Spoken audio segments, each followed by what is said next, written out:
Amit, you're an accountant, you've had a successful career in the corporate world. What on earth motivated you to move into education? Good question, Duncan. Unfortunately, in 2013, I lost my wife to cancer and my children were 5 and 6. I knew that no matter what turmoil was happening at home for my children during the difficult period, schooling was extremely important. It was a comfort zone for my children. They go to school, that's where their friends, that's almost their family. How many other children could be impacted in a very similar way? I made it my mission, and I'm pleased to say I remember meeting the first 3 head teachers, and they asked me, are you a headmaster? Are you a teacher? And I said, look, no.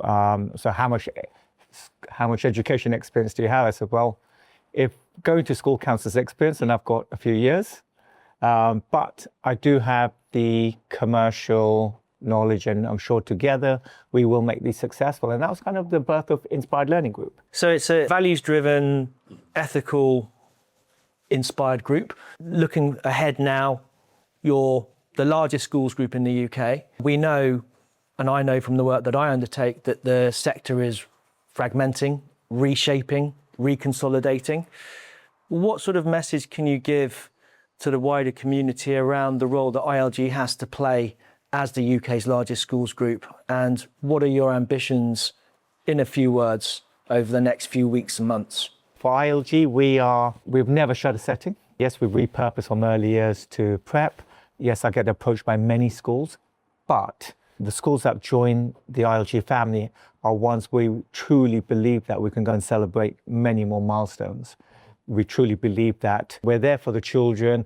We're able to support the community, but the schools are in communities for many years, and they play a big part. And Kath, congratulations on the new role. Thanks very much. Quite relevant for my next question, which is the ILG difference. For an outsider, like a parent who's looking in and keen to learn more, but not quite sure how to go about it, you're the perfect person to be able to just give them a bit of a taster. So what have you found in your early days at ILG?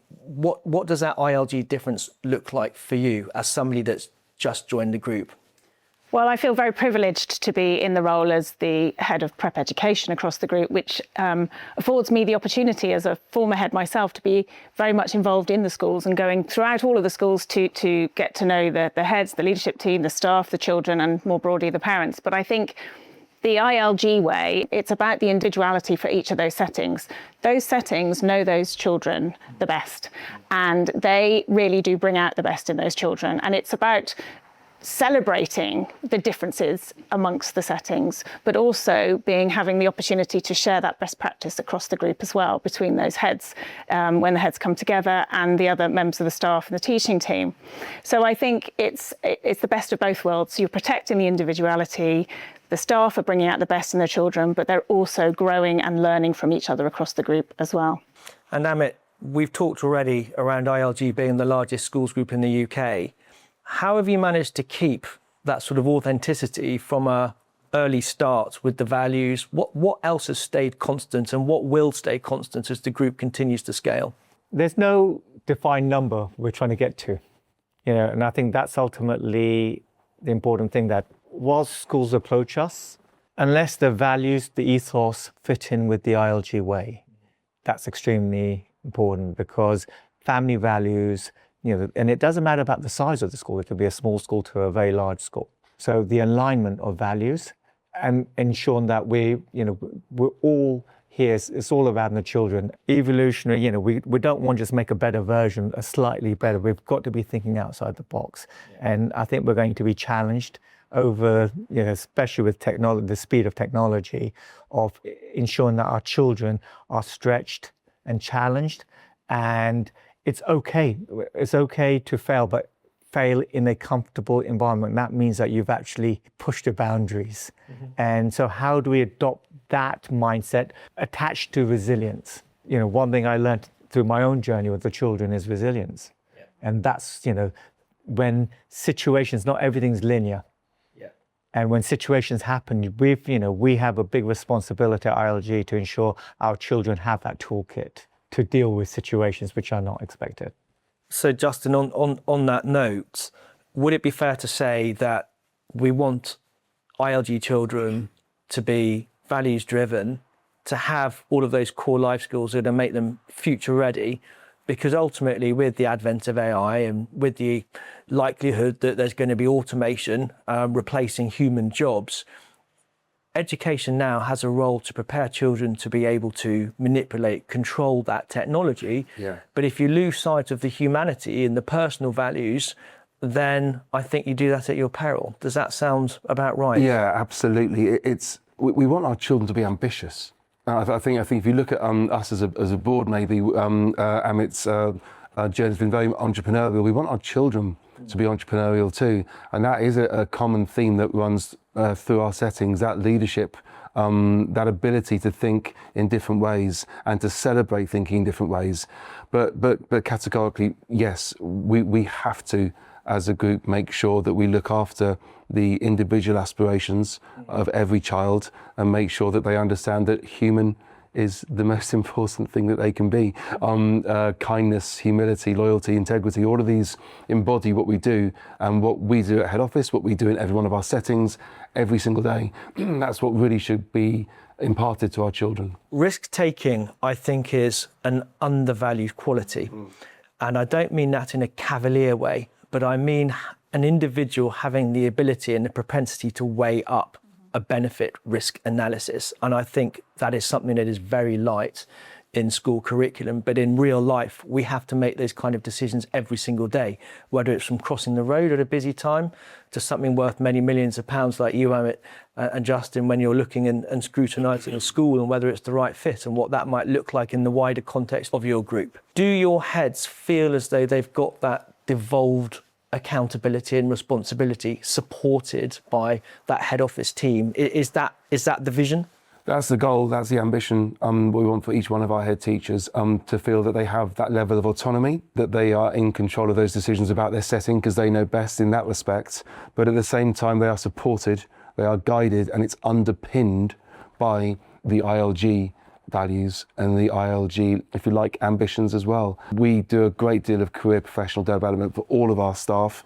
Our heads have their own ILG academy, which supports their leadership developments, and we continually like to challenge our head teachers. Now, you might say that the sector at the moment is challenging enough, but actually by doing so, and as Amit alluded to earlier, in a way that supports them, it's making sure that there's high support as well as high challenge, then I think they're going to grow, and that's only going to have a positive impact upon their children. So can you give me a recent example of where a decision was taken in a school because it was in the best interest of the pupils, not necessarily balance sheet? I'd say actually what we do have in the way that our exec board is structured is the voice of the child is always very, very prominent there. So I might be the COO of the group, but actually I'm an educator by nature, by heart. And so that voice of that child always comes through into every decision that we make. I would suggest in one of our settings recently, we were looking at the possibility of, we have one class, the numbers are growing, let's split that into two classes. That's much more money, that's not particularly frugal. That will give the children a far better amount of individual care and allow the individualised learning to take place by splitting those children into two smaller groups. But at the same time, that's not going to be very good on the bank balance sheets. We discussed that at senior leadership level, we discussed it with the school, we discussed that at board level. But we can see that by giving those children that opportunity to have slightly more individualised learning. I'm talking about splitting maybe a class that would be 25, that comes into a 12 and to a 13. Yeah. Then actually what we're doing is we're allowing them to be competitive, but competitive in a group that's appropriately sized for being sociable, for friendships to grow and to blossom, and for a child never to get lost. And again, I think that comes back to Amit's original ambitions to make sure that no child will ever get lost in our schools, that their voice is always heard. In doing that, and in that particular setting, we split that group. And naturally, as you would get, those two smaller groups then started to grow a bit more as well. It was the right decision to take at the time because it was for the children, even though we were employing another member of staff, another LSA, and having to therefore essentially change our budgets for so. Amit, one of the, again, preconceptions around group structures is that centralised services and centralised head office will mean that there's a danger that the executive becomes something of an ivory tower. Can you dispel that myth?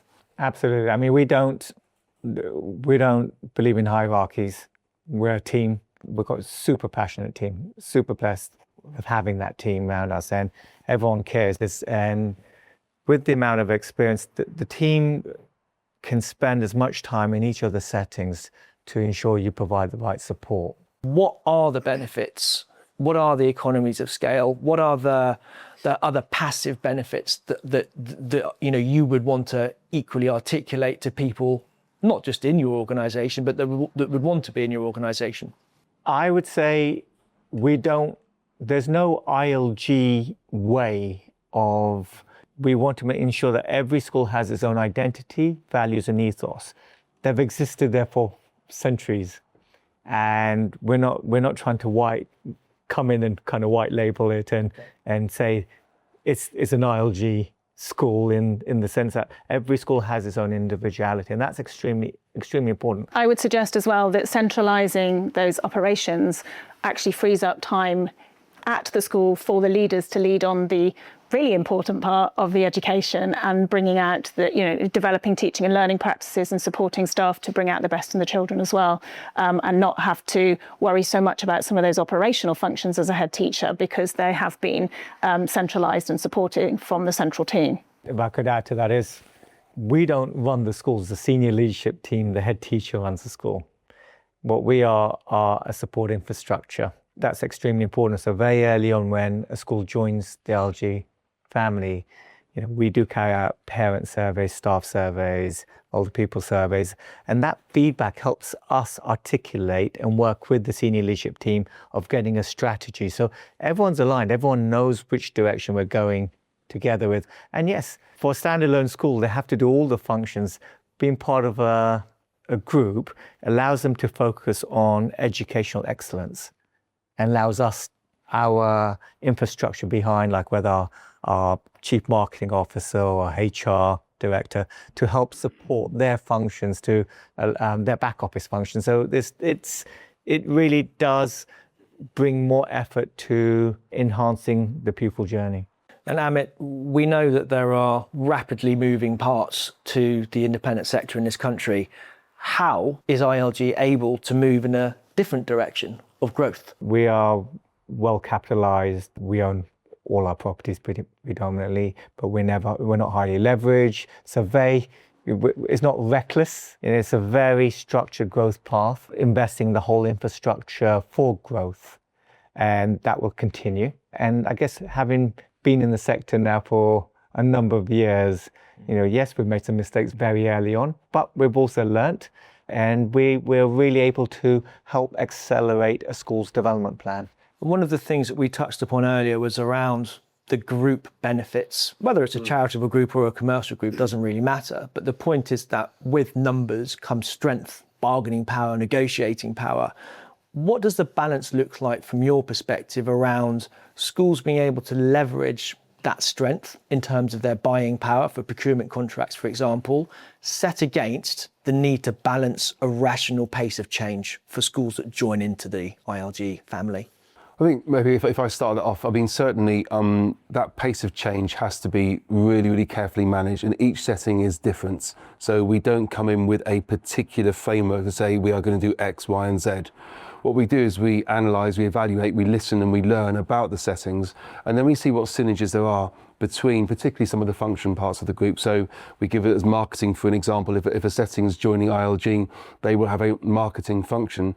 Then we can have a look at what can we do? How can we, having 34 settings, make a far better economy of scale, maybe on elements of support for insurance, for printing, for some of the basics, some of the granular details of that actual department. And what we're able to do is to be able to leverage off that a great deal. So we can make savings for the school immediately just by supporting them in some of those basic functions.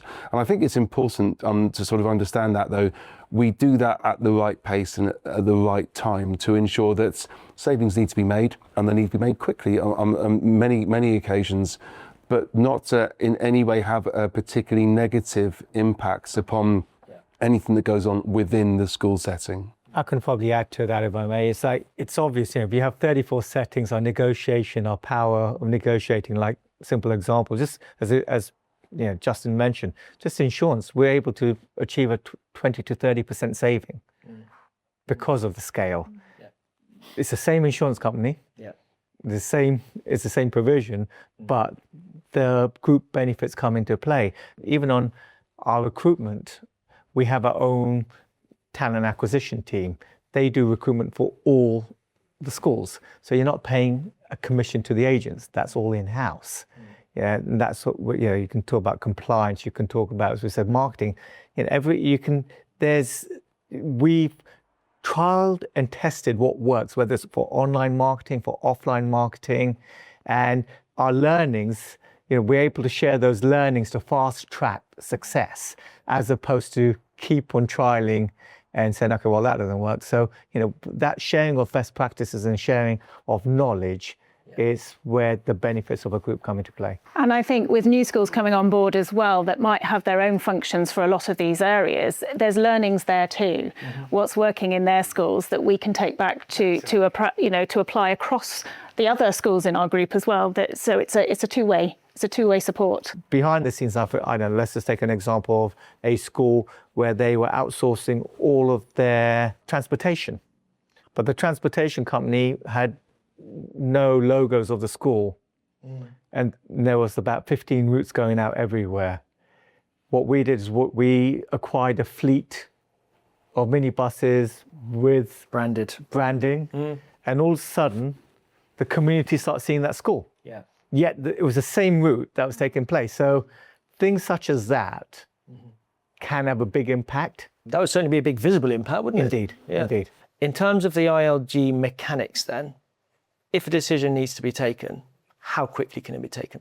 Well, it can be taken absolutely now. It really is that quick. It can be. I mean, I think to caveat that, we do our diligence. So we don't just run around saying yes to the yes, no, and no, and no. We make sure that our decisions that we made are educated, are based on intelligence and on data. On evidence. Exactly. We're very data driven in that respect. And I think that comes straight from Amit, through the board, through our teams, through to our middle leaders and through our settings. We have to make sure that we have the evidence-based reasons to be taking a decision, but that doesn't have to go through maybe, shall I say, blazer and committee and bureaucracy and red tape there. It can actually be, well, let's pick up the phone, let's do it this way. We know the pathways of how we can make that decision very quickly. We know what's required, and then it comes down to a sign-off. So it happens very quickly. Yeah, I would say that kind of the entrepreneurial spirit is absolutely across the whole of ILG.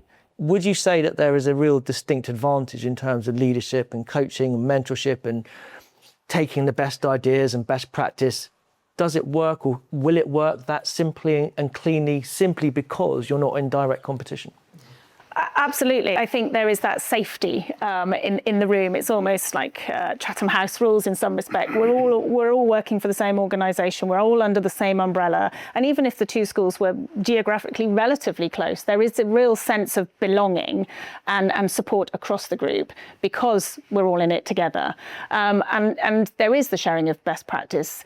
I know of heads that pick up the phone to other heads to ask a question if they don't want to ask their chair of governors or they don't want to ask the exec board. And that's great. That's the culture that we want to, continue to promote across the group, because it is lonely, it can be tough, it is incredibly rewarding, but we want them to be able to know where to go when they want a quick answer to something. If they want to do it in a safer space in their perspective by going to a peer, or they want a quick decision being made, they move to the exec board.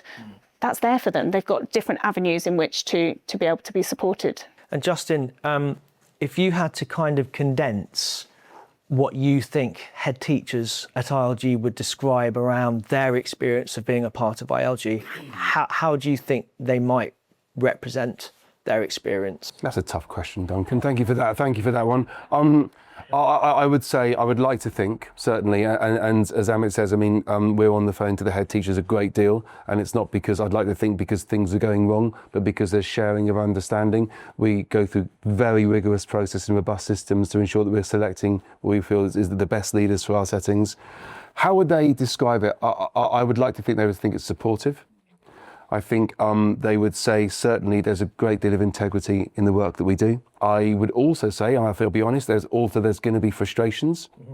And there's always that in terms of in leadership, in leading a setting, you want some things immediately. And we've talked about the agility and the way we can work, but also some things have to take more time. But what they do have, and just speaking, we had one of our heads days just last week actually, and speaking with so many of them, is they feel they've got the voice and they've got the ability to share their thoughts and that they're listened to. And I think that's really what I would hope is the culture that's been created. Looking at our through settings, and so those that go up to 16 and 18 years old, is the work we do internationally.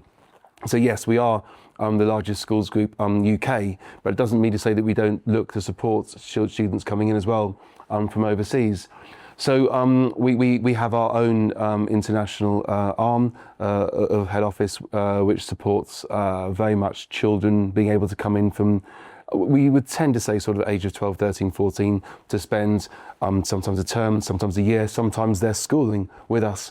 And I think that's really adds a great deal of diversity to our schools. And the fact that we can support schools in that recruitment, it's again, as a standalone setting, it's difficult to do that. Sometimes you have someone who's doing part of that work. Here we have a team. And let's talk a little bit about other opportunities. One thing I want to come back to is I think this charitable piece, because there is, I think, a misconception generally around for-profit groups in the UK. Can you explain a little bit about what you do at ILG that is genuinely philanthropic and charitable? We have our own foundation, and it's about Every Child Matters. We have our own school in Malawi, which we've been operating for quite a while, and it keeps on going every year. They're almost up to about 2,000 pupils there, fully funded by ILG.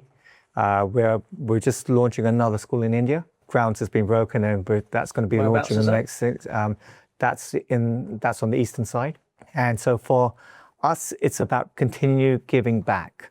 But also, our head teachers go to Malawi. They've got the pen friend. You've got uniforms, excess uniform going out there, and it's a real learning curve. Yeah. Because yes, our children might be in a privileged position here, but we're also got to teach them about being a global citizen and the wider community. Justin, I see 3 fairly discrete threads around artificial intelligence. Firstly, educating young people to understand what AI is, how to harness it, what the pitfalls are, using it with integrity. I think secondly, from an educational perspective, there is harnessing AI to help deliver better standards of education in the classroom.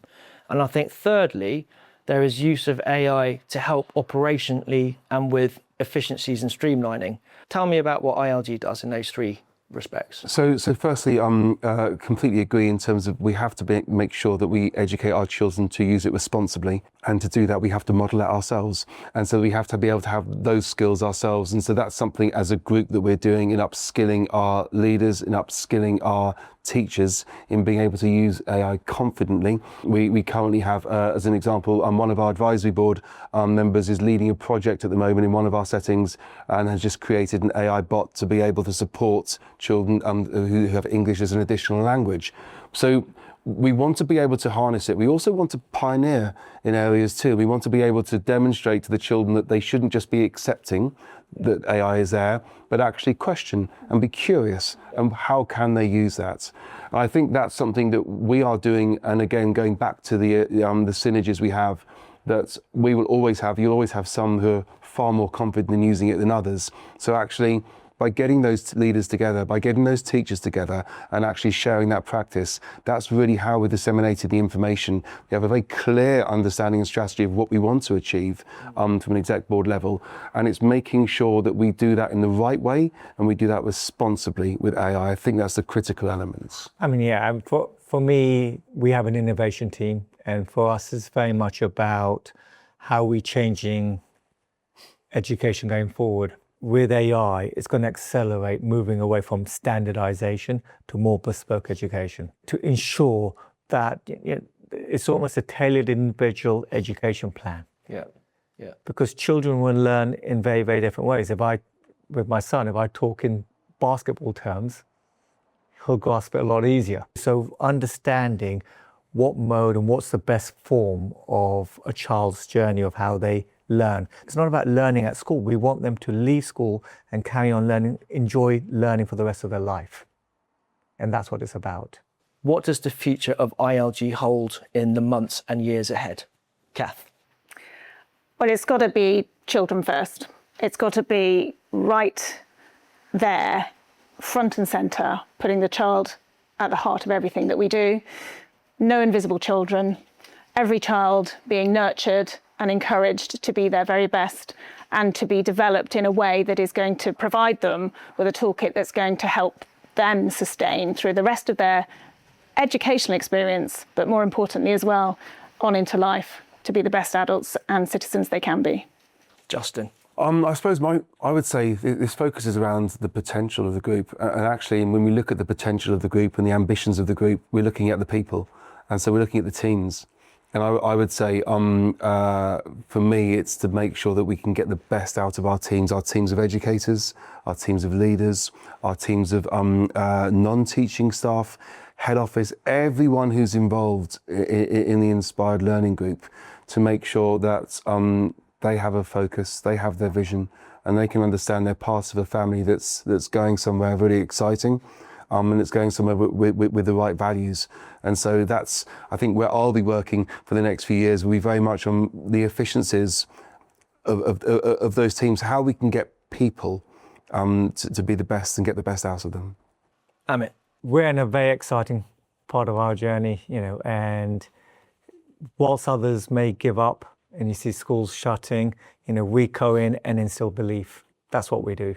That's basically the overriding objective, because we believe we can make a school extremely successful and somewhere we're proud of, and putting children first, ultimately. Being part of a group, what does it do? In short, it allows the school to focus on educational excellence, and let us, being part of the group, support the rest of it, and to ensure that we've got excellence across all the other areas. So combined together, it's an amazing setting. And look, as I said, it's exciting times for us. We're going to continue growing, and we're very excited about what the future holds for us.